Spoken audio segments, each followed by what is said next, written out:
얼마 전에 이 히말라야 팀들의 졸업식이 있었는데 그 졸업식 영상을 보내주셨어요. 그래서 한번 같이 보겠습니다. 네팔 우리 안디옥 칼레지 앤 세미나리 졸업식이에요. 여기에 지금 보시면 우리 스태프들이에요. 이분들이 여기 시암 목사님 기타 쭉 해서 다 스태프들인데 이쁘죠? 여러분들 저런 옷을 입은 분들 보면 사랑스럽지 않아요? 저는 굉장히 사랑스러워요. 왠지. 이 졸업식의 지금 한 장면이에요.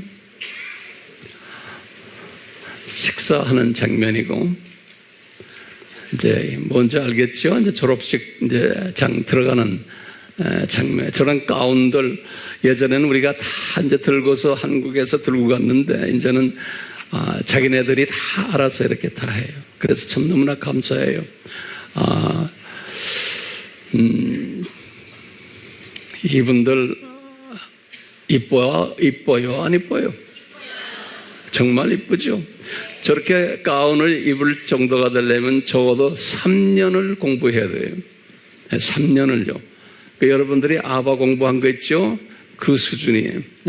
3년을 공부하고 또 이분들이 공부만 끝난 게 아니고 다들 자기 나름대로의 교회들을 하고 있어요.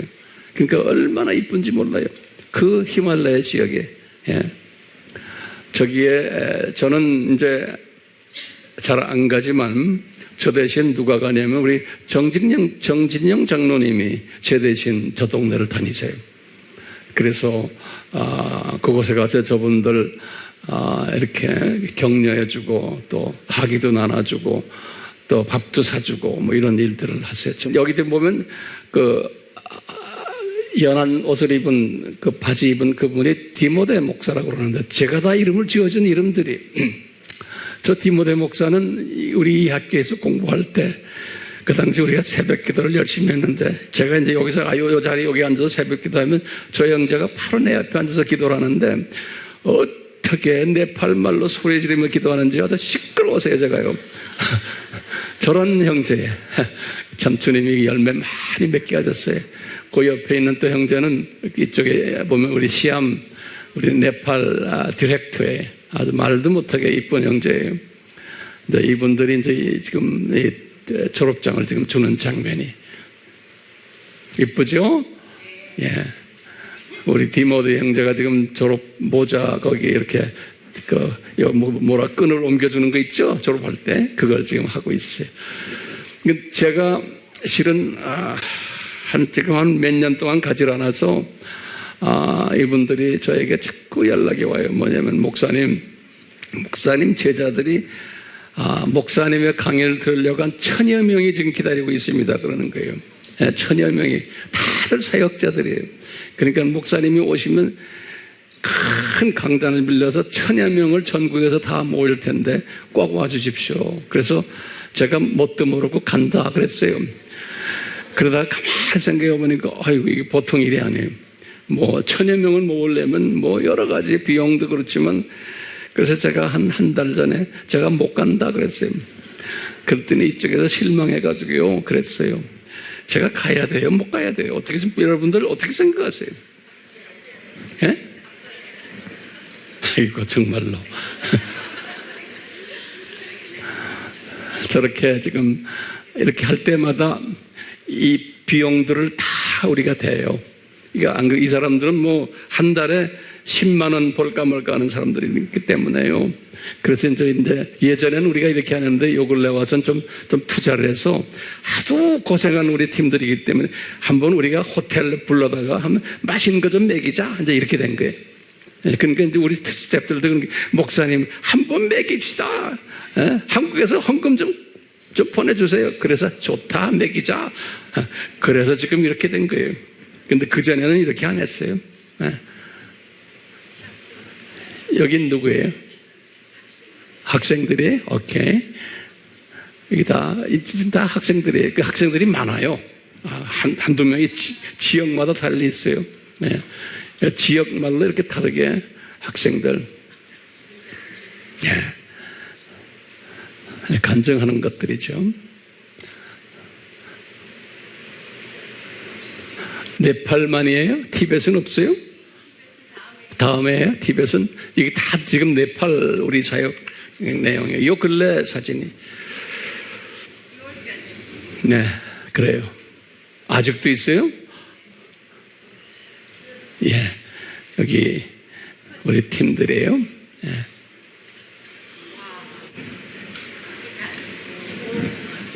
여기는 이건 뭐예요? 네팔? 부탄. 오케이, 이게 부탄. 부탄이라고 알죠? 예, 조그마한 불교 나라인데 그 나라는 제가 들어갈 수가 없어요. 못 들어가요. 복음 전하기도 힘든데 이게 지하교회예요. 여기에 우리 젊은이들만 불러다가 지금 한 10년 가까이 우리 훈련시키는데요. 아주 대단해. 젊은이들이 다 대학생들이, 부탄 대학생들. 영어도 다 잘하고요.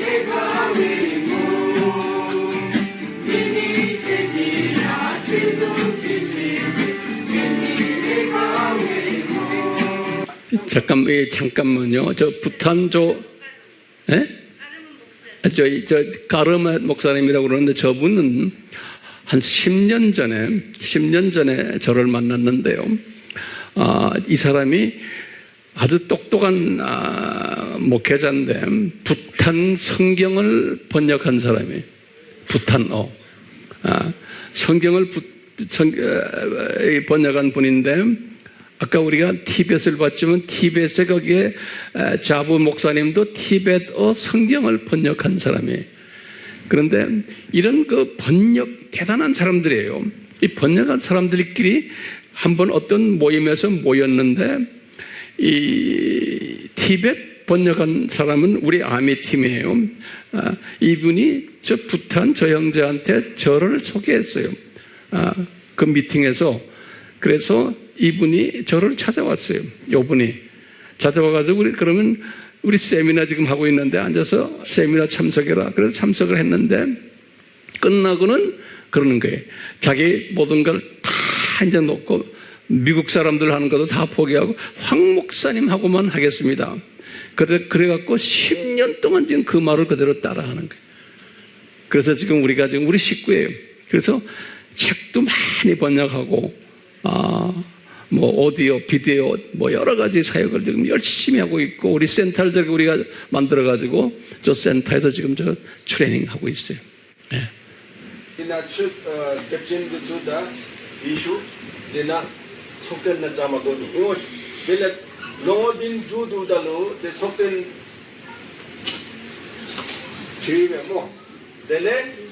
지금 누구한테 말하는 게? 오케이. 저거 보세요. 저거 보이죠? 저거 설명하는 게 지금. 저기 뭔지 우리 알죠? 예. 다들 거기 땅바닥에 앉아 공부하는, 다 젊은이들인데 똑똑해요. 아주 깜짝 놀라. 예. 이건 애들이네요. 저 꼬마까지 지금 도표 그리는 거 보세요. 생각을 해보세요. 여러분들이 배우고 있는 이 내용이 저 삶속 깊이에서 공부하고 있는 거예요.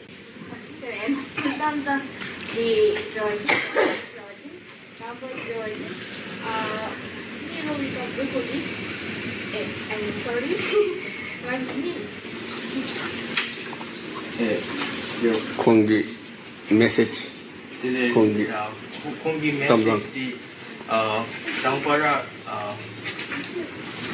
진단이로 찾으니요 배추에서 대화진 지루된 주님께 감사하죠. 네. 이런 일들이 지금 아프리카부터 시작해서 전 세계에 지금 돌아가고 있어요. 전 세계. 네. 자, 우리 계속해서 오늘 말씀 보겠어요. 오늘 제목은 상당히 조심스러운 제목이에요. 그런데요, 이 제목 우리가 해결받아야 돼요. 오늘요. 이 제목이 뭡니까? 왜 교회 안에 소위 가짜 리더들이 판을 치는가예요. 굉장히 조심스러운 주제예요. 근데 우리가 이 문제를 해결받아야 돼요. 오늘요. 왜냐? 오늘날 세계 어디를 가나 좀 이름 좀 있고 좀 성공했다는 목사들 상당히 많아요. 큰 나라마다, 가난한 나라도 네팔 가도 똑같아요. 네. 아프리카는 말할 것도 없고요. 이 동남아시아 똑같아요. 근데 이런 목사들을 제가 이렇게 만나서 교제해보고 같이 사역을 해보면요, 상당히 실망스러운 부분이 많아요. 왜냐? 소위 너무나 인간적이고 세속적이고, 그리고 돈 좋아하고 명예 좋아하고 출세 좋아하고 이런 스타일들이에요. 그런데 다들 유명한 목사들이에요. 성공하고 교인들도 엄청 많아요. 이런 사람들이 우리나라도 예외가 아니에요. 자, 오늘 이 문제를 가지고 오늘 좀 한번 같이 나누려 그래요. 왜 이 교회 안에 가짜 리더들이 그냥 있는 게 아니고 판을 치는가? 그분들이 다 교계를 쥐고 있어요. 네. 그러면 우리 대답이 뭘까요? 첫째 대답은 항상 이걸 잊지 말아주세요. 이 세상은 뭐예요? 이 세상은 창조 목적 학교다. 요 세상, 요 전제를 항상 잊지 말아 주시기를 바라요. 그렇기 때문에 이 창조 목적 학교는 누구를 위해서 세운 학교인가요? 라고 물어보면은 하나님의 자녀들을 위해서 세운 학교예요. 예정된 하나님의 자녀들을 위해서 세운 학교예요. 그런데 교육 방법이 뭐냐? 그러면 우리 항상 말하기를 역기능적 교육 방법이에요. 다시 말하면 악한 것들이 더 잘 되게끔 하고, 이 악한 것들이 선한 하나님의 자녀들을 핍박하고 미워하고, 그리고 하나님의 자녀들은 뭐가 잘 풀리지도 않고 항상 뒷전에 있고, 이런 스타일의 교육 방법이에요. 이것은 역기능적 교육 방법이다 그랬죠? 그 중에 한 가지 우리가 지금 지난 시간에 말한 게 뭐냐면, 이 하나님의 자녀들을 교육시키는데 이 가짜들을 풀어가지고 교육시키는 거예요. 그래서 우리 7가지의 가짜들 공부를 했어요. 7가지 가짜들. 그러면서 요걸 내와서 우리가 공부하는 게 있어요. 이 가짜 무화과나무 공부했잖아요. 그 똑같이 교회 안에 이 가짜 리더들이 또 있는 거예요. 가짜 리더들이. 그러니까 이것이 창조 목적 학교의 교육 프로그램 중에 하나예요. 이렇게 이제 우리 전제를 깔아놓고 우리가 하나하나 오늘 좀 깊이 공부하게 될 거예요. 그러니까 노트를 잘 정리하시길 바라요. 첫째로 이제 우리가 알 수 있는 게, 이 역기능적 교육 프로그램 안에 두 종류의 크리스천 리더들이 있는 거예요. 두 종류의 크리스천 리더들, 교회 리더들이 있어요. 그럼 첫째 번 리더가 뭐냐면, 소위 진짜 크리스천 리더들이 있어요. 진짜 크리스천 리더들. 두 번째는 가짜 크리스천 리더들도 있는 거예요. 진짜 크리스천 리더들과 가짜 크리스천 리더들이 있는 거예요. 이제 이것을 우리가 이제 분별하는 능력을 가져야 되거든요. 자, 그러면 이것을 우리가 어떻게 분별하느냐? 그러면요, 이제 오늘은 우리가요, 우선 구약 속에서 보여주신 하나님의 가르침이 있어요. 여기에 대해서. 그리고 또 신약 속에서 가르치는 또 가르침이 있어요. 그래서 우리는 첫째로요, 이 진짜 크리스찬들, 진짜 크리스찬들은 소위 신부감 크리스찬들이 있고, 요 안에 또는 비신부감 기독교인들이에요. 둘로 크게 우리가 대별할 수 있죠. 자, 그런데요, 우선 구약에서 보면요, 아담부터 시작을 해서 예수님까지예요. 구약 4,000년이죠.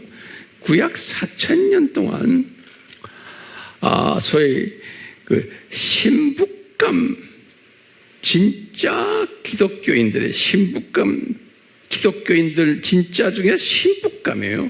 요 사람들에 대한 명단을 쫙 적어놓은 게 있어요. 다시 내가 말해요. 언제부터 언제요?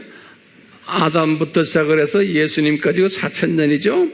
요 4,000년 동안에 이 진짜 신부감들이에요. 일반 기독교인이 아니에요. 진짜 신부감들의 명단을 적어놓은 게 있어요.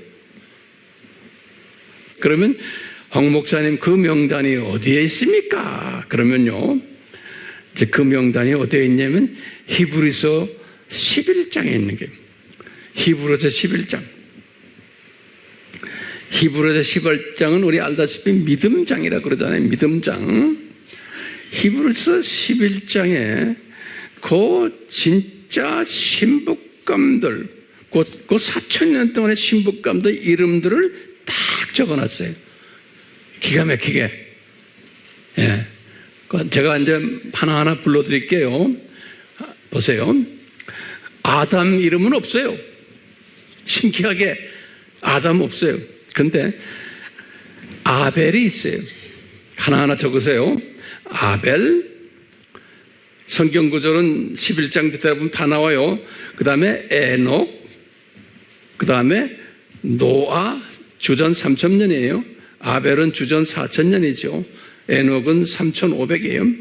다시 말해, 아벨 4,000, 에녹 3,500, 노아 3,000, 그 다음에 아브라함 나와요. 2,000 딱 나와요.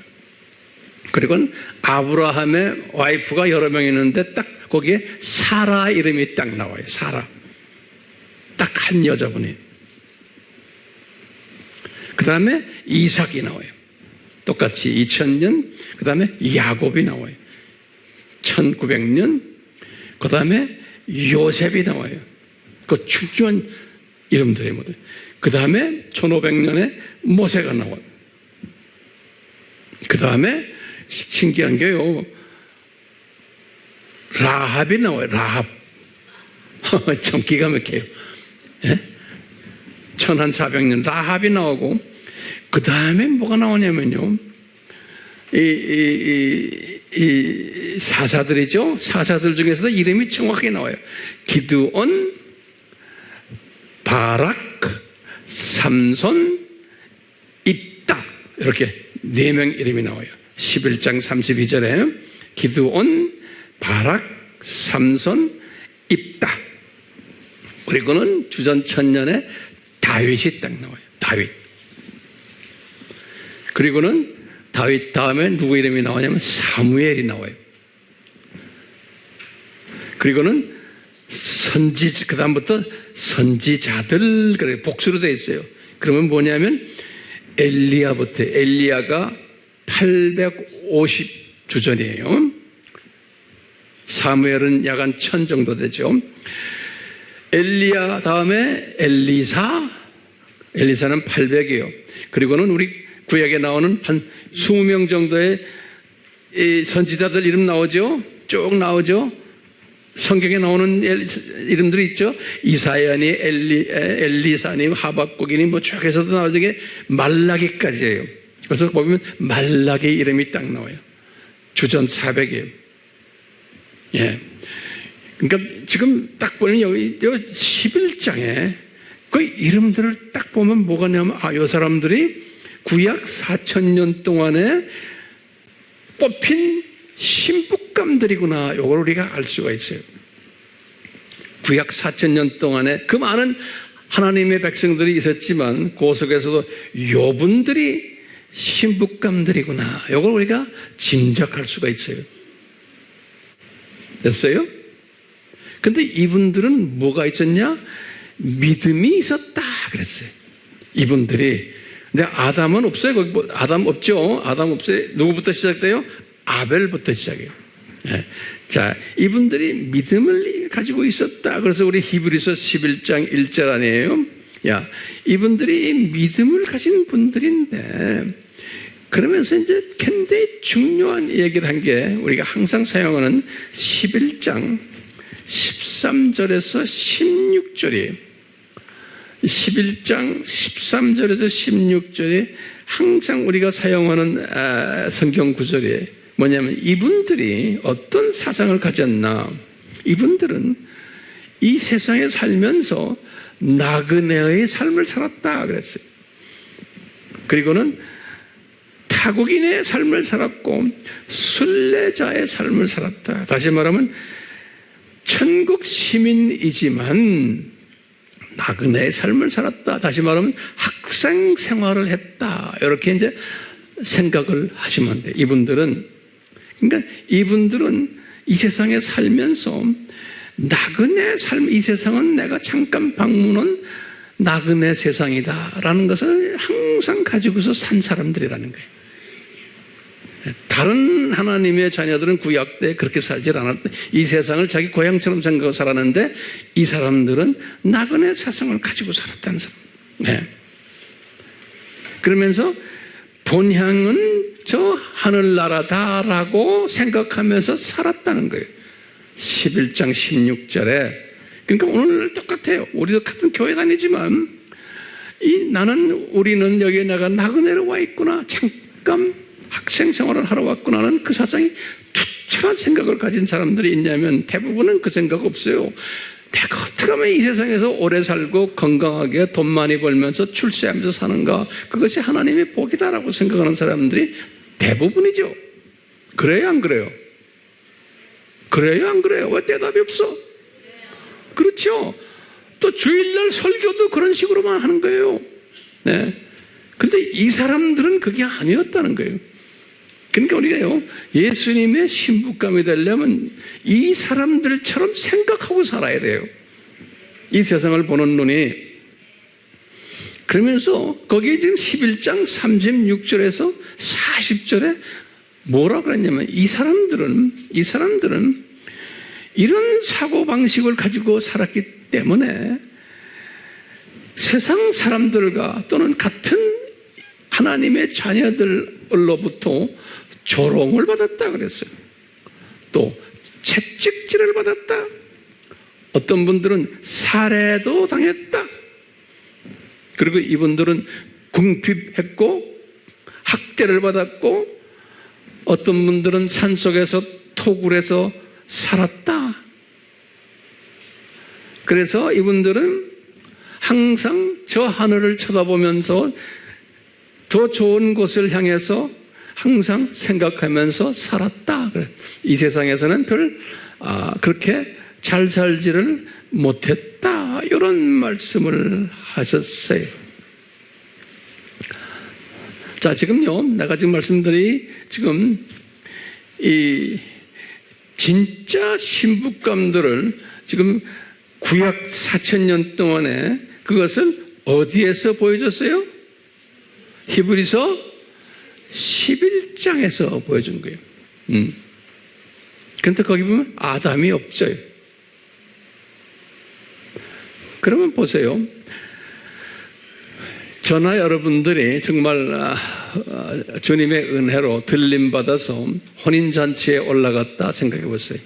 혼인잔치에 올라갔다 생각하면은 혼인잔치 가기 전에 우리가 먼저 들림받아서 공중에 올라가잖아요. 그럴 때 예수님이 이분들과 같이 내려오시겠어요? 안 내려오시겠어요?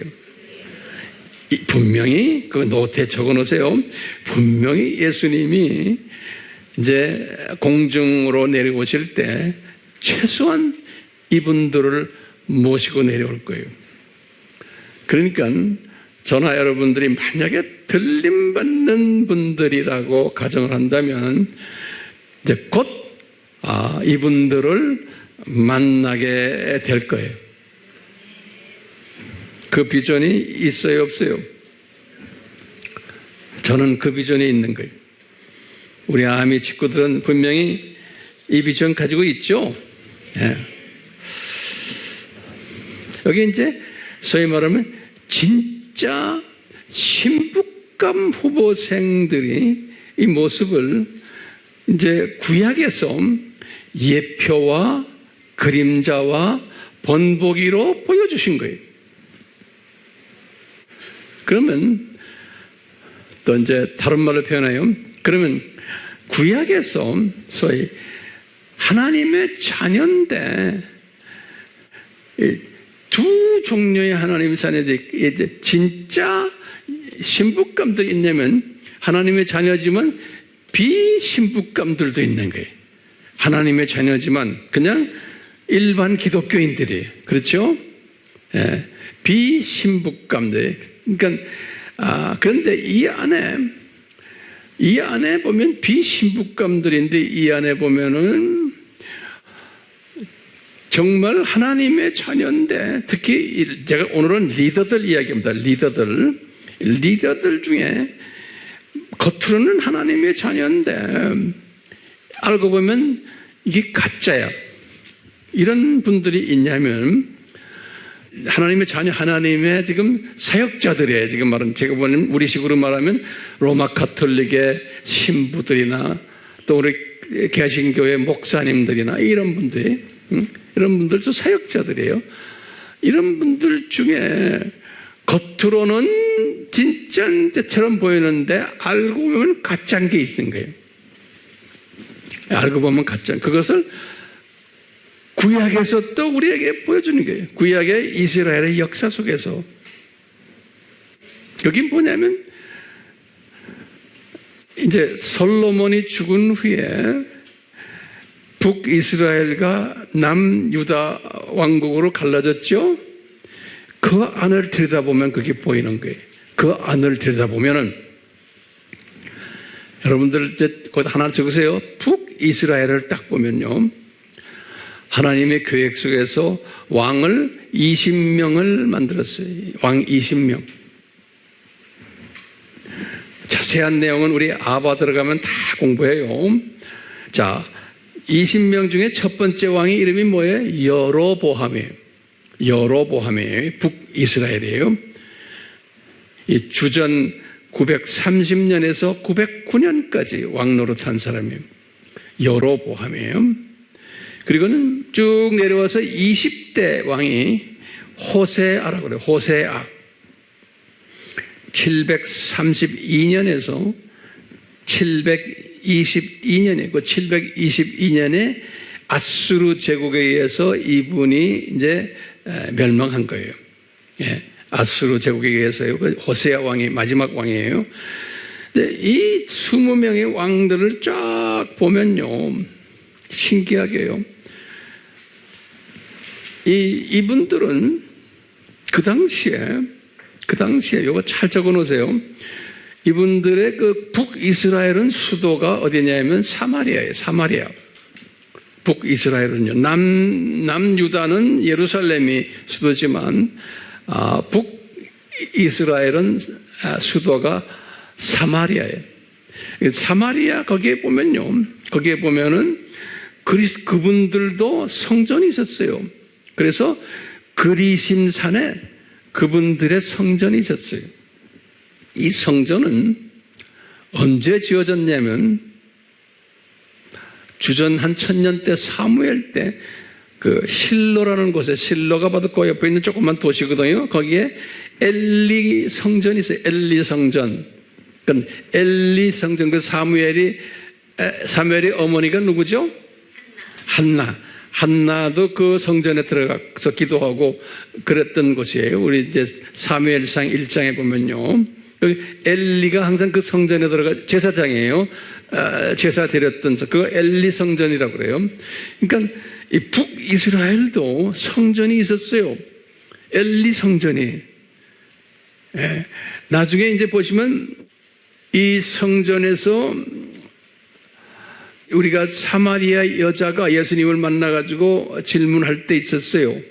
예수님한테, 예수님, 우리가 지금 이 그리심산에 있는 이 성전에서 예배를 드리는 게 진짜 예배입니까? 안 그러면 남유다 쪽에 있는 예루살렘에 있는 성전에서 예배드리는 게 진짜 예배입니까? 물어보는 대답이 있죠?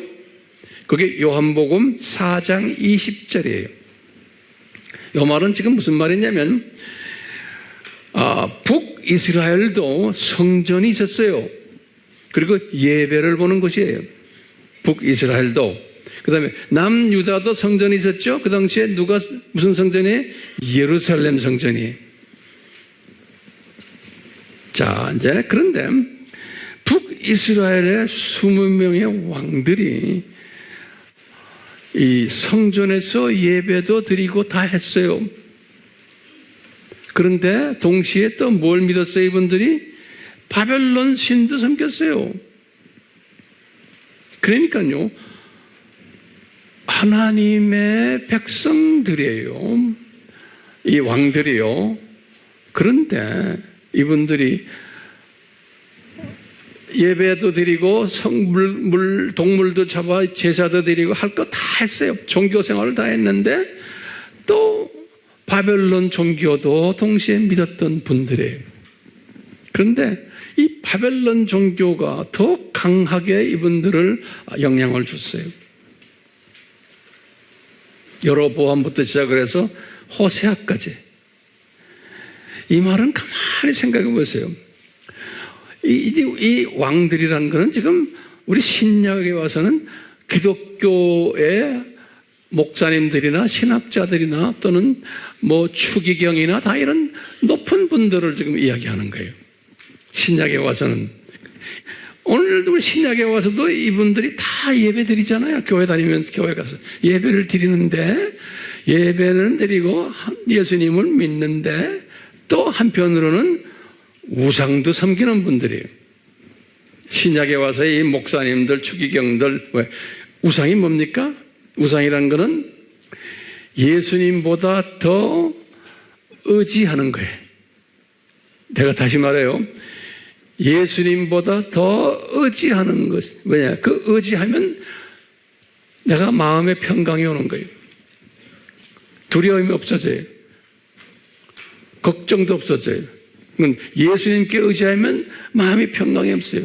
그런데 돈이나 명예나 이런 거를 의지하면은 평안 안 하고 그래도 좀 괜찮아요. 마음이 평강이 와요. 근데 자, 목사인데 신부인데 추기경인데 명예나 돈이나 이런 거를 의지하면 편안한 사람들이. 근데 예수님께 의지하면 편안하지가 않아. 똑같이 지금 이 20명의 북이스라엘의 왕들이 그랬던 거예요. 예배는 드리고 다 하는데 이 바벨론 종교의 그 신을 믿고 그 우상에 가서 절하고 이러면 마음이 편안하고 뭐 살 것 같아. 예. 근데 신기하게 이런 사람이 북이스라엘에 몇 명이었다고요? 보면 20명이 그랬는데요. 그런데 그 중에 딱 한 명이 예외예요. 북이스라엘 11대 왕이에요. 11대 예후라는 왕이 있어요. 이 왕은 우리가 이제 아바에서 공부해서 50% 왕이다. 50% 다시 말하면 이 바알 신 그 동상을 불살라버렸어요. 그래도 그러면서 바알 종교를 믿으면서도 불살라버린 왕이 요 한 분이에요. 열왕기하 10장 26절에서 27절에 보면, 그러니까 20명의 왕 중에 그래도 요 11대 예후 왕만인 그래도 양심이 좀 있어가지고 불살라버렸지만 그렇다고 그 종교를 포기한 건 아니에요. 이런 왕이 딱 한 사람이 있었어요. 몇 명 중에요? 20명 중에. 이건 뭘 말해요? 지금 이 구약에서 이런 스토리를 굉장히, 이 스토리가 길어요. 지금 이 20명 이야기가요. 왜 했을까요? 신약에 소위 기독교 지도자라는 분들이 이런 모습일 것을 예표로 미리 보여주는 거예요. 본보기로. 그리고는 남유다를 딱 보시면 남유다 왕국이에요. 거기도 20명의 왕이 있었어요. 20명. 이 남유다는 예루살렘 성전이 있는 나라예요. 그래서 남유다의 첫 번째 왕 이름이 르호보암이에요. 르호보암 930년에서 913년까지. 그리고는 마지막 20번째 왕이 시드기야라고 그래요. 시드기야 597년에서 586까지. 586에 이제 망한 거예요. 이제 바벨론에 의해서 이 남유다 왕국도요. 근데 우리 공부했지만요, 이 왕국은 그래도 조금 나아요. 이 왕국은 보면 20명 중에서 6왕이 이 우상도 섬기고 우상 두 신을 섬기지만 그래도 우상을 타파했어요. 6왕은 그래도 양심이 좀 있었어요. 제 말 알겠죠? 그래서 50% 왕이다. 거기에 자세한 것은 우리 아바에 공부하면 자세하게 다 나와요. 그러니까 6왕이 그랬고 그 다음에 2왕이 있었어요. 이 2왕은 아주 유명한 왕이에요. 이 2왕은 우상을 완전히 타파한 왕이에요. 예, 그 왕들이 13대 히스기야 왕하고 16대 요시아 왕이에요. 네. 그렇게 보면요, 우리가 이제 이걸 가지고 이제 우리가 스스로 한번 우리가 생각하는 거예요. 이 100% 이 우상만 섬겼던 왕들은 어떤 왕으로 생각하면 돼요? 신약에 와서의 기독교의 지도자의 급으로 볼 때, 내가 볼 때는 이것은 가짜 리더들이구나 이렇게 보는 거예요. 가짜 목사들이구나, 또는 가짜 신부들이고 추기경들이구나 이렇게 보는 거예요. 가짜 교계의 리더들이구나 이런 분들을 보는 거예요. 그런데 그 중에 그래도 50% 정도만 한 사람들은 그래도 가짜가 아니고 진짜 리더들이지만 세상과 타협하는 사람들이구나 이렇게 한번 재해석을 해봐요. 됐어요? 해석이 됐어요? 자, 그러면 우리가 한번 퍼센테이지를 나눠봐요. 지금 40명이죠. 이 40명 중에 이 절충한 사람이 몇 명이에요? 7명이죠. 북이스라엘의 하나고 남유다의 6명이. 그 7명이죠. 그러니까 이 사람들은 퍼센티를 따지면 약 한 17%, 18%예요. 40명 중에. 근데 40명 중에 2명은 온전하게 한 사람은 5%예요. 그래서 이 5%라는 숫자가 우리를 상당히 우리에게 주는 메시지가 있어요.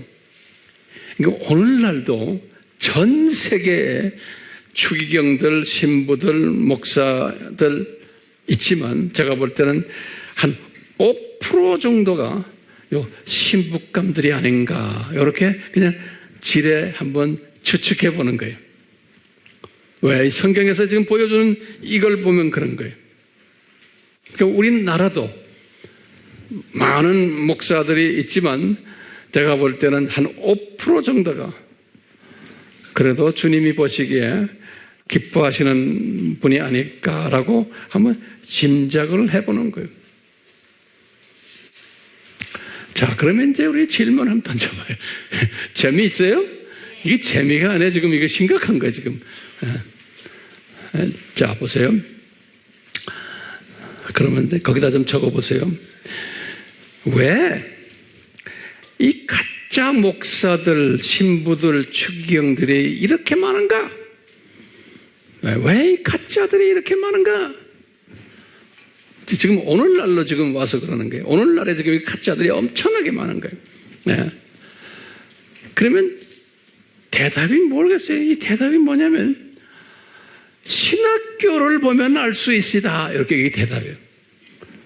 이분들을 만들어내는 학교가 신학교예요. 가톨릭 신학교, 뭐 개신교 신학교들 보면 이 신학교들을 보면은 알 수가 있는 거예요. 예, 왜냐하면 이 신학교들이 다 변해버렸어요. 전 세계 신학교들이 로마 가톨릭, 정교회, 그 다음에 뭐 루터교, 장로교, 침례교, 뭐 오순절 뭐 할 것, 전 세계 신학교들이 거의 다가 변질돼 버렸어요. 저는 학문을 공부한 신학교의 학자이기 때문에 내가 너무나 잘 알아요. 예? 우리나라도 마찬가지예요. 그렇기 때문에요. 이게 세계적 현상이에요.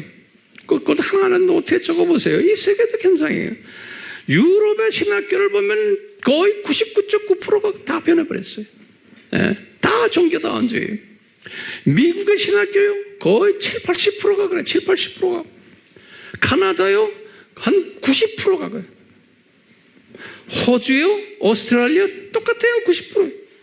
우리 한국? 내가 볼 때는 한 70% 정도가 그래요. 아프리카 가보면 한 7, 80%가 똑같아요. 아시아에 지금 우리가 섬기는 나라들 거의 한 7, 80%가 그래요. 그렇기 때문에요. 이 신학교 자체가 이렇게 다 변질되어 버렸어요. 그렇기 때문에 그 안에서 나오는 사역자들이 다 변질된 사람이 될 수밖에 없는 거예요. 네? 제가 이런 얘기 할 때마다 내가 이 말을 해요. 어떻게 황 목사님 아십니까? 그러면 황 목사님이 신학교에서 교수 생활을 20년 이상을 한 사람이에요. 미국에서, 카나다에서, 한국에서, 전 세계 각 신학교에서. 그러니까 나는 딴 건 모르지만 이거는 내가 알아요. 딴 건 몰라요. 이 분야는 제가 알아요. 네. 자, 그러면 한번 적어보세요. 그럼 오늘날 신학교들이 어떤 특색이 있는가? 그러면 첫 번째요. 성경을 가르치질 않아요. 성경을 가지고 가방에 들고 다니지 않아도 졸업을 할 수 있는 게 신학교예요, 오늘날. 전 세계 똑같아. 성경 안 가르쳐. 두 번째, 뭘 가르치냐 그러면 철학을 공부해요. 철학을. 현대 철학, 근대 철학 이러면서. 세 번째, 논리학을 공부해요. 논리학. 네 번째는 원어 공부해요. 그리스어, 헬라어 이런 거 공부해요. 그거 몰라도 괜찮아요. 다섯 번째는 교리를 공부해요. 교리. 여섯 번째는 리더십을 공부해요. 어떻게 하면 훌륭한 리더가 되느냐. 그 세상 리더십 공부를 해요. 일곱 번째는 카운셀링 공부해요. 어떻게 하면 카운셀링 잘하는가. 지금 신학교 가면 이 카운셀링 디파트먼트가 제일 커요. 뭐 대부분은 미국이나 카나다 신학교 가면요. 제일 학생이 많고 제일 커요. 이 카운셀링 디파트먼트가. 거긴 예수님 공부할 필요도 없어요. 그 다음에 여덟 번째 심리학을 공부해요. 아홉 번째는 윤리학. 열 번째는 뭘까요? 종교다원주의 학을 공부해요. 그래가지고요, 목회학 석사 받아요. 또는 목회학 박사 받아요. 신학 박사 받고, 철학 박사 받고. 어떤 학교들은요, 들어가기가 그냥 쉬워요. 원서만 내면 그냥 들어가요. 그러니까요, 이제 신학생, 미국도, 우리나라도 마찬가지, 신학교도 이제는 정원미달이에요, 정원미달. 저쪽 동네도 마찬가지예요. 네. 그러니까 원서만 내면 다 들어가요. 별난 놈도 다 원서만 내면 다 들어가서 학점 그냥 적당히 따면 나중에 다 목사 돼요. 그러니까 형편없는 놈들이 목사 되는 게 엄청 많아요. 지금 오늘날이요. 전 세계가. 네. 저는 이걸 가지고 고민 많이 해서 30년을 제가 이것 때문에 고민했어요. 네. 많은 학교들은요, 학생들이 없기 때문에요, 학생 그냥 어떤 때는 그냥 통신교육을 하면서 제대로 공부도 안 가르치고 박사학위까지 그냥 줘요. 네. 그 엉터리 박사가 엄청 많은 게 신학계. 특히 가장 그 박사하기 좋아하는 나라가 우리나라예요. 그러니까 목사가 돼가지고 박사 안 되면 어디 가서 명함을 못 내네. 근데 우리보다 더 심한 게 인도 가면 더해요. 인도는 웬만한 목사들은 명함을 보여주면 박사가 4개, 3개 막 있어요. 나한테 보여줘요. 그럼 너 이거 어디서 받았니? 그럼 뭐 다 거짓말해요. 어떤 사람은요 PhD를 금년에 받았는데 내년에 또 무슨 PhD 또 2개를 달고 명함에 2개가 있는 별난 놈 다 많아요. 목사들이요. 근데 우리나라도 지금 그런 식으로 지금 가고 있어요. 목사가 아니면 어디 가서 짭도 못 가죠. 한국에도 목사가 아니면 박사가 아니면. 네. 제 말이 기분 나빠요? 지금 우리 주님께서요, 지금 우리에게요, 이걸 보여주는 거예요. 지금 북이스라엘과 남유다의 수명의 왕들을 보시면서 이 신약시대의 지도자들이 어떻게 변질될 것인가를 보여주신 거예요. 예표로. 구약에서. 아까 우리 구약에서는 처음에 뭐였어? 히브리서 11장에 나오는 그분들은 그게 진짜들이. 알겠죠? 근데 가짜들이 또 이렇게 있다는 걸 그 이스라엘의 역사 속에서 보여주시는 거예요. 예수님께서. 그게 구약 이야기예요. 구약 이야기. 여러분들이 들고 다니는 구약에 좋은 사람 이야기 거기 많이 있어요? 대부분이 이렇게 못된 짓 했던 이야기가 깔려 있어요. 여러분들이 들고 다니는 성경에 깔려 있어요. 자, 이렇게 하건 신약에 들어온 거예요. 신약이 이제 구약 이야기는 끝나고 신약이 딱 들어. 신약. 신약에 들어와가지고 이제는 신약 때 이제 하나님의 자녀들, 이방인들이에요. 신약 때 이 신학교가 이런 모습이 될 것을 예수님께서 미리 이렇게 구약을 통해서 보여준 거예요. 근데 신약 때 신학교들이 이렇게 될 것을. 그래서 예수님께서는 뭘 보여주시냐면 신약 때 교회들 또 지도자들 이런 모습이 될 것을 예수님께서 마태복음 23장에서 보여줬어요. 이제 마태복음 23장 우리 알다시피 화 있을진저예요. 그걸 7가지 화 있을진저로 예수님이 미리 말씀해 주셨어요. 근데 그것을 누구한테 말했냐? 서기관들과 바리새인들에게 말했어요. 그러면 여러분들 서기관이라는 건 뭐냐면 신학학자들을 말할 때 쓰는 말이에요. 서기관들은요. 그러니까 이 신약 시대의 이 학자들, 신학학자들과 바리새인들은 뭐냐? 보수 그룹들이에요. 보수 그룹들. 진보 그룹이 아니에요. 진보 그룹은 사두개인들이 진보 그룹이에요. 근데 예수님이 7가지 화가 있을 전제할 때는 딱 2 그룹을 얘기했어요. 서기관들과 바리새인들이요. 그랬어요. 다시 말하면 보수 그룹들이에요. 진보는 말할 거 없어요. 요 보수라고 하는 이 사람들도 문제가 심각하다는 거예요. 그러니까 신학자 그룹들과 보수를 항상 가지고서 떠드는 친구들 안에 이 가짜들이 깔려 있다는 거예요. 예수님께서 그러면서 7가지의 가짜들을 쫙 모습들을 말해줬어요. 우리 공부했죠? 꼭 간단히 보세요. 첫 번째, 어떤 모습으로 보여줬냐면 첫 번째는요, 니네들이 천국 문을 닫아놓고는 너희들도 못 들어가고 교인들도 못 들어가게 한단다 그러는 거예요. 이런 신학자들, 이런 목회자들이 깔려 있다는 거예요. 전 세계.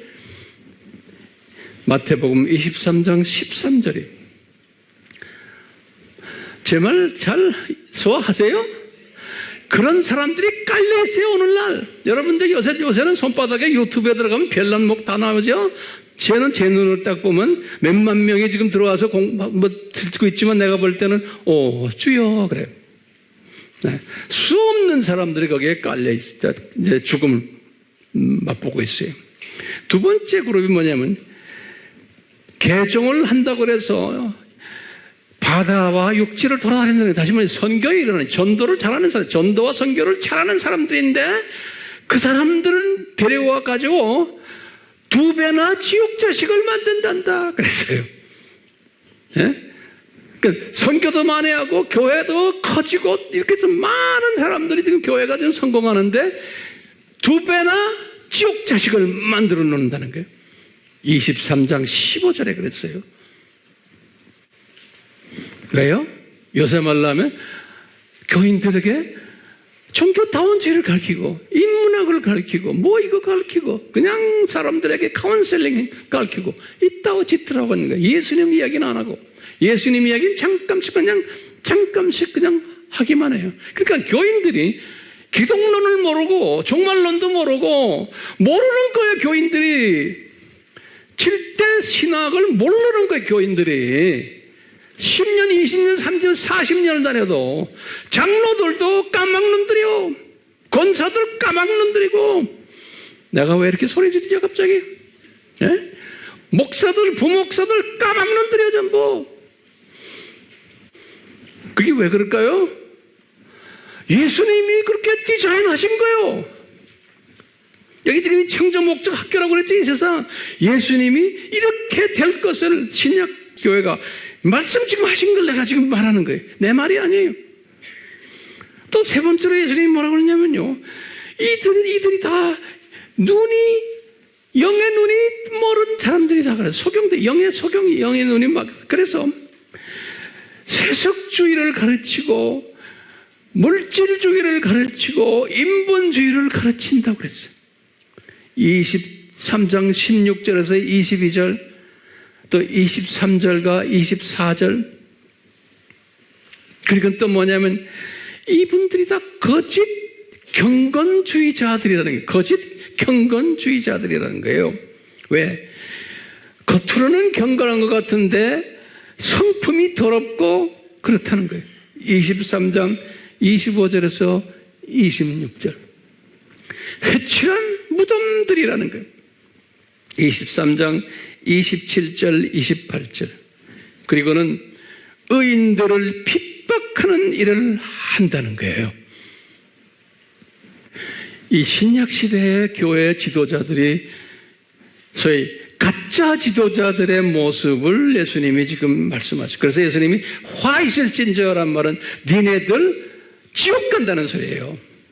딴 말 안 해. 화 있을진저 그런 건 니네들 이렇게 목사 생활하고 신학자 생활하고 뭐 까불었지? 지옥 간다는 거예요. 그래서 화 있을진저라는 거예요. 그런 시대가 이 신약 시대가 그렇다는 거예요. 신약 시대가요.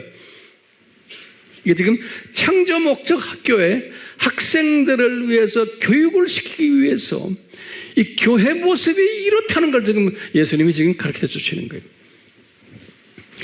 그리고는 이런 가운데, 여기 이제 이런 가운데 소위 선교 마인드가 있는 소수의 복음주의자들이 있을 것도 예표로 보여줬어요. 이런 가운데 선교 마인드를 가지고 사도행전 1장 8절에 선교 마인드예요. 1장 8절 마음들을 가지고 내 민족과 타민족에게 복음 전하는 분들이 있다라는 겁니다. 이런 가운데 그분들이 누구냐? 그러면서 딱 보여준 게 사도행전 교회를 보여주신 게 사도행전 시대. 그래서 사도행전을 보여주신 거예요. 베드로의 리더십, 바울의 리더십을 보여주신 거예요. 그러니까 우리는 이것을 따라야 되는 거예요. 그리고는 예수님이 그 후에 뭘 보여줬냐? 카타콤 교회의 리더십을 보여줬어요. 카타콤 교회. 주후 70년부터 313년까지 313년이 알죠? 이제 콘스탄틴 황제가 기독교를 인정한 거예요. 그 전까지는 안 했죠. 그래서 주후 70년부터 313년까지를 카타콤 교회. 그러니까 이 진짜 크리스찬들의 모습을 이렇게 보여준 거예요.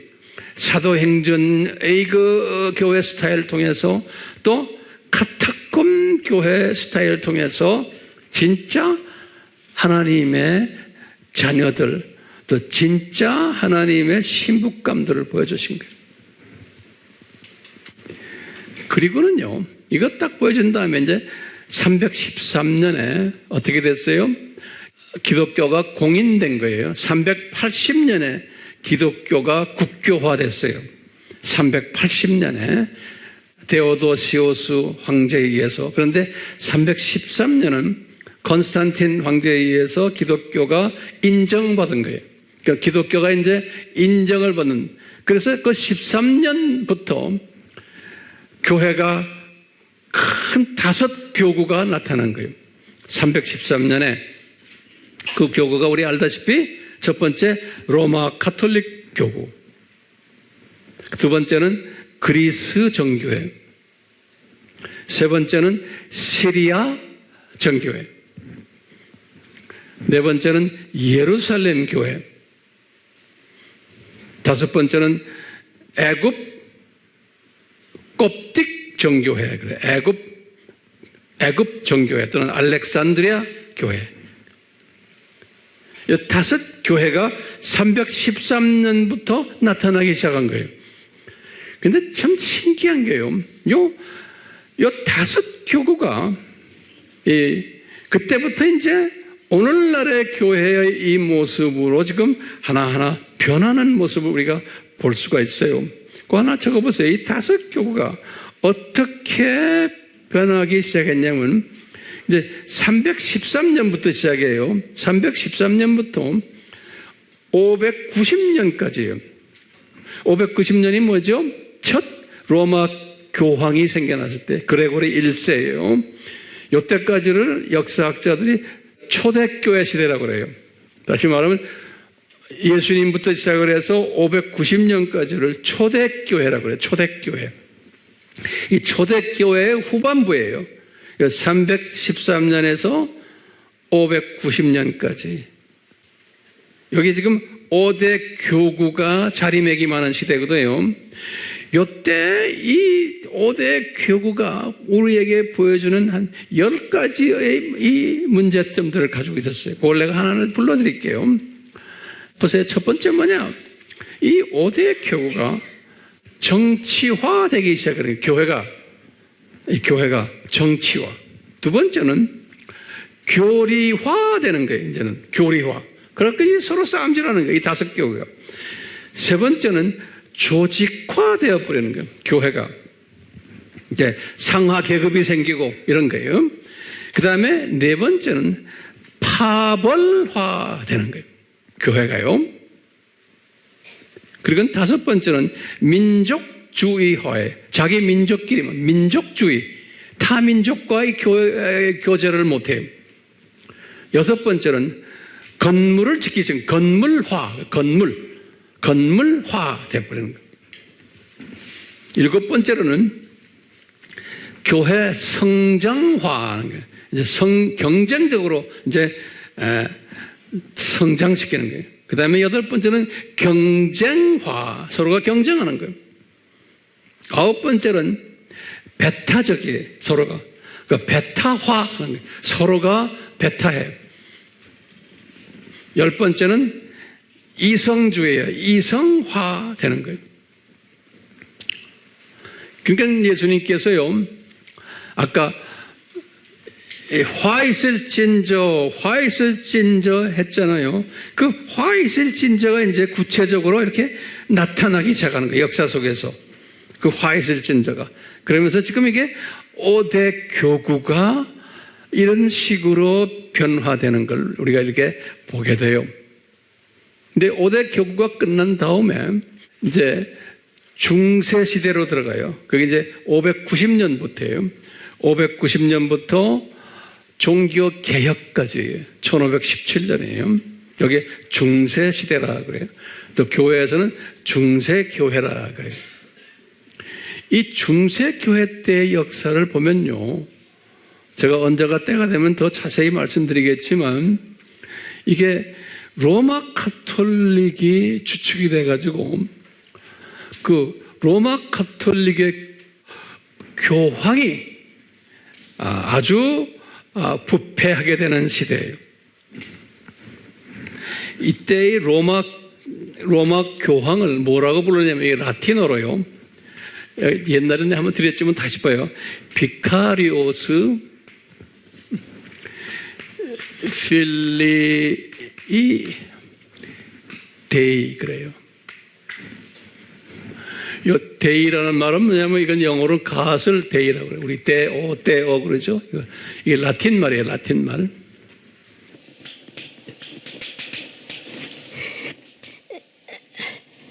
이 필리라는 거는 이건 선이에요. 선. 하나님의 아들. 그래서 필리 아이예요. 근데 비카리오스라는 말은요. 이 영어로는 뭐라 해야 되냐? 영어로는 이렇게 해서 바이카 그래요. 바이카. 그냥 이렇게 바이카. 바이카라는 말은 무슨 냐면 한국말로 말하면 대리자. 그러니까 하나님의 아들의 대리자라 그런 소리. 이거를 교황. 그래서 이 단어요. 비카리우스 필리이 데이. 이건 그냥 알아두세요. 많이 쓰는 단어예요. 특히 이 근래 와서. 교황이 이만큼 높은 위치에 있는 거예요. 그러니까 교황이 예수님의 분신으로 생각하면 돼요. 근데 놀랍게도요. 이제 이 그레고리 이분이 지금 590년에 이제 그레고리 1세가 이제 교황이 됐잖아요. 이 교황인데 이분이. 이게 590년은 무슨 세기예요? 이게 6세기죠. 6세기. 그리고 이제 7세기부터 제가 이렇게 데이터를 한번 쭉 뽑아봤어요. 7세기부터 보면요. 7세기에 교황이 몇 명이었냐면 20명이었어요.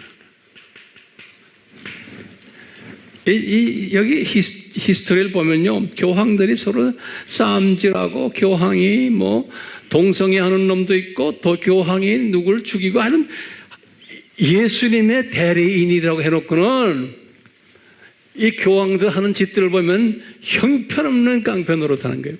그렇기 때문에요. 100년 동안은 20명의 교황이 있었어요. 하도 싸움질해서요. 이제 제가 교회에 있으면 내가 자세히 보시겠지만 이 8세기 때는요. 12명이 9세기 때는 21명이 10세기 때는 22명이 11세기 때는 21명이 이렇게 해서요. 특히 여기 지금 7세기부터 11세기까지 11세기라는 건 언제 1200년 정도죠. 요건 600년부터 이때요.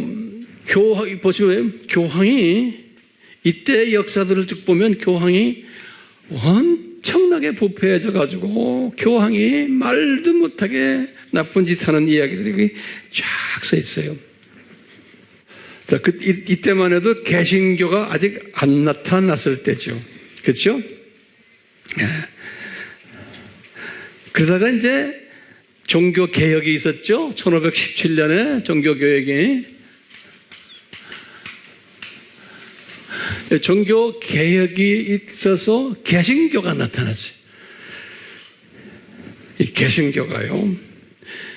개신교의 교단들은 우리 알잖아요. 근데 개신교도 놀랍게도 아까 그 5대 교구의 10가지 모습 생각나세요? 5대 교구의 10가지 모습. 정치화, 교리화, 조직화, 파벌화 쭉쭉쭉 해서 나왔죠? 이 개신교 교단들, 루터교, 장로교, 베프티스트, 심지어는 나중에 이제 오순절까지요. 다 10가지 이 모습을 그대로 답습하는 거예요. 이 개신교가 놀랍게도요. 그러니까 이 안에 목사들, 신학자들, 총회장들 다 이런 변질된 모습으로 보여주는 것이 이 개신교의 모습이에요. 로마 카톨릭도 그랬고 영국 성공회도 그랬고. 그런데 보면요, 이 기독교 역사라는 게 지도자급들은 하나같이 다 이런 모습으로 변질된 게 기독교 역사인 거예요. 그 안에 소수 숨겨진 사람들이 있었지만 겉으로 나타난 우리 입에 오르내리는 이 모든 사람들은 다 이렇게 변질된 지도자들인 거예요. 야, 그걸 우리가 왜 그럴까요? 그러면 뭐라고 그래요? 여러분들 뭐라고 대답해요? 구약에서 이미 다 보여주시잖아요. 그러는 거예요. 구약에서 예표로. 자, 이러는 가운데 1776년이 그 유명한 미국이 독립한 해예요. 이때 5월 1일에 일루미나티가 만들어졌어요. 1776년에. 자세한 이야기는 또 때가 되면 제가 하겠어요. 오늘은 그냥 간단하게. 이 일루미나티가 형성되면서, 이 일루미나티는 우리가 두 짐승 중에 첫 번째 짐승이라고 그랬죠. 그 다음에 로마 카톨릭이 두 번째 짐승이라는 거 우리 알죠? 예, 그래서 일루미나티와 이 로마 카톨릭이 중심이 돼가지고 이 기독교 교계를 아주 현대판 교회로 만드는 일들을 시작했어요. 이 말은 뭐냐면 첫 번째 기독교 교계를 이성화 시켰어요. 이성화. 또 두 번째는 과학의 사이언스예요. 과학화 시켰어요. 거기다가 또 사회주의화 시키고 또 공산주의화까지 시켰어요. 이 일루미나티의 영향으로. 그래서 그 열매들이 있어요. 이거 하나하나 적으세요. 그 열매들이 뭐냐? 이 불란서는 로마 카톨릭이 강한 나라에 불란서 혁명을 일으켰어요. 이게 공산화 사회주의화예요. 1789년에. 그리고는 그 후에 세계 1차 전쟁이 일어났어요. 세계 1차 전쟁. 1914년에서 17년. 다 이 그룹들이 하는 거예요. 교회가 다 여기 인볼브되어 있어요. 세 번째는 러시아 혁명이 일어났어요. 이 공산혁명이 1917년에. 그리고 이제 네 번째는 중국 공산당이 생겨났어요. 모택동이 1927년에. 그리고는 세계 2차 전쟁이 또 일어났어요. 1937년에서 45년에. 그 다음에 WCC가 생겨났어요. 1948년에. 이게 다 연관되어 있어요. 그리고는 한국전쟁이 일어났어요. 1950년에서 52년에. 그 후에 WEA가 생겨났어요. 1952년에. 그리고는 베트남 전쟁이 일어났어요. 1965년에서 75년에. 그 사이에 바티칸 공의회, 제2차 바티칸 공의회가 일어났어요. 1962년에서 65년에. 이때 종교 다원주의가 공식화된 거예요. 그러면서 독일과 영국, 독일 교회가 무너지고 영국 교회가 무너지고 카나다 교회가 무너지고 미국 교회가 무너지고 이제는 한국 교회도 무너지기 시작을 해요. 자, 그러면 이제 오늘 결론 말씀 한마디 하겠어요. 왜 이런 일들이 일어나고 있나요? 다시 말하면 왜 이 기독교계의 지도자들이 왜 이렇게 변질되어 가짜 리더들이 돼가지고 이들이 판을 치는 거예요. 예. 왜 지금 오늘날 세계가 이렇게 가고 있나요? 라고 질문 던지면은 그러면 여러분들 저에게 좀 답해 주세요. 정답이 뭐예요? 나 말 안 해요, 이제. 여러분들 정답을 주세요. 예? 정답은, 내가 깨달은 정답은 이거예요. 예수님이 본인이 공중재림하기 전에 이런 일들이 일어날 것을 감난산 설교에서 예언한 거예요.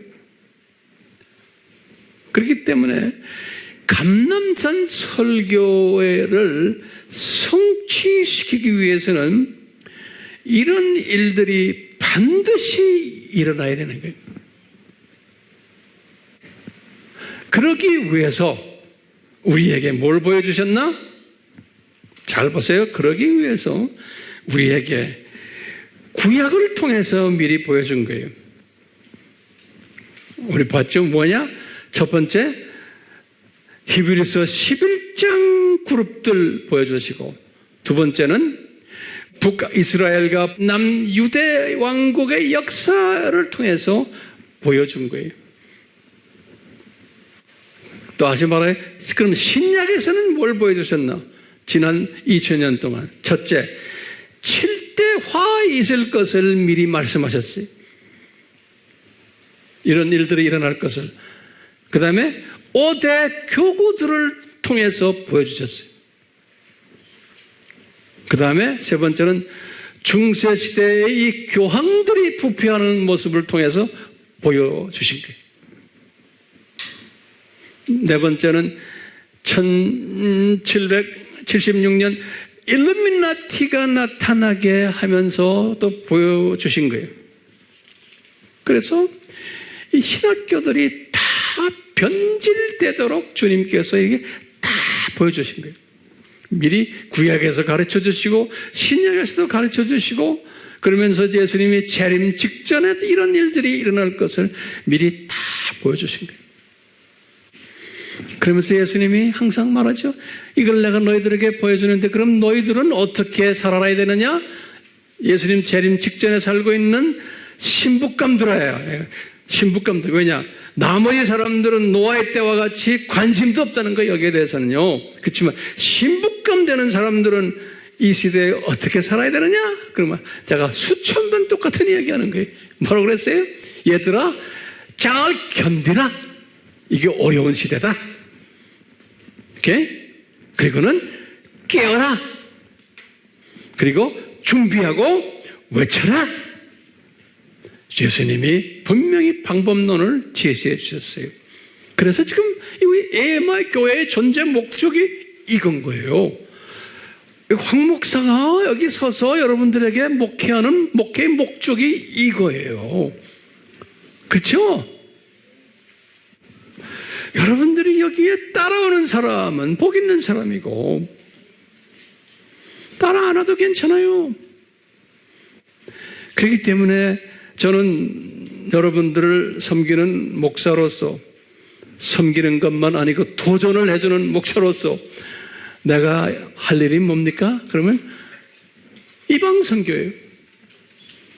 그래서 우리가 지금 NK 아바도 하고 JH 아바도 하고 한국 아바도 하고 아까 우리 화면에서 봤지만 30여 개 나라의 모든 이런 분들을 우리가 섬기는데 이건 내가 잘나서가 아니에요. 주님이 은혜를 이렇게 베푸셨어요. 그러니까 이 은혜를 받은 이 그룹에 속해 있는 여러분들 이게 그냥 이게 여러분들 뭐 운이 좋아서가 아니에요. 보니까 아하 주님이 특별히 사랑하시기에 여러분들 주님이 이 어려운 신학 공부를 하면서 여기 앉아서 노트 정리하시면서 이렇게 있구나. 거기다 셀까지 열심히 하는구나. 감사한 것은 우리 젊은이들이 지금 양이 숫자가 많아져가지고 셀이 좀 둘로 됐어요. 얼마나 감사한지 모르겠어. 젊은이들이 많이 이제 와야 되잖아요. 네. 그래서 우리 찬양을 지금 할 터인데, 내 마음에 주를 향한 사랑이, 이 찬양 우리 같이 합시다. 제가 기도하겠어요. 우리 예수님, 오늘 정말 어려운 주제를 가지고 제가 이 단에 섰습니다. 정말 말하기도 힘들고 말하기도 싫은 그러한 주제를 가지고 주님이 도와주셔서 이만큼 말하게 하셨습니다. 나머지는 주님 각자들에게 직접 말씀해 주시옵소서. 이 시대가 어떤 시대고 어떻게 살아야 됨을 깨닫고 순종하는 한 분 한 분 되도록 주여 은혜 내려 주시옵소서. 예수님의 이름으로 기도드리옵나이다. 아멘.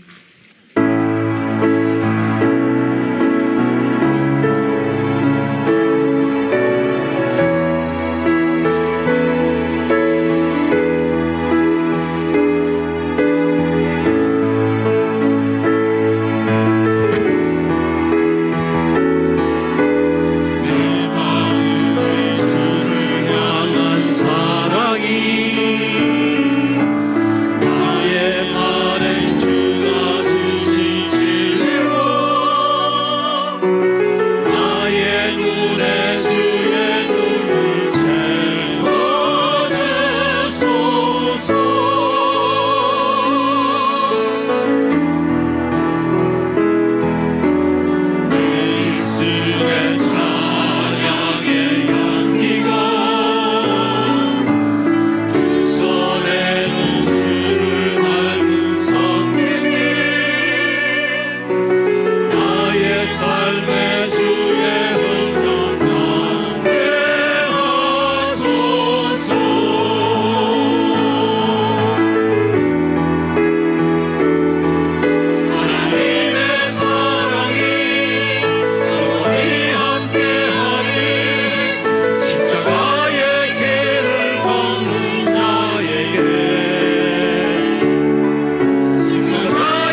주여, 이 고백을 하는 주님의 자녀들 한 분 한 분 위에 예수 그리스도의 무한하신 은혜와 하나님 아버지의 극진하신 사랑하심과 성령님의 역사하심이 떠나지 않기를 주의 이름으로 축원하옵나이다. 아멘.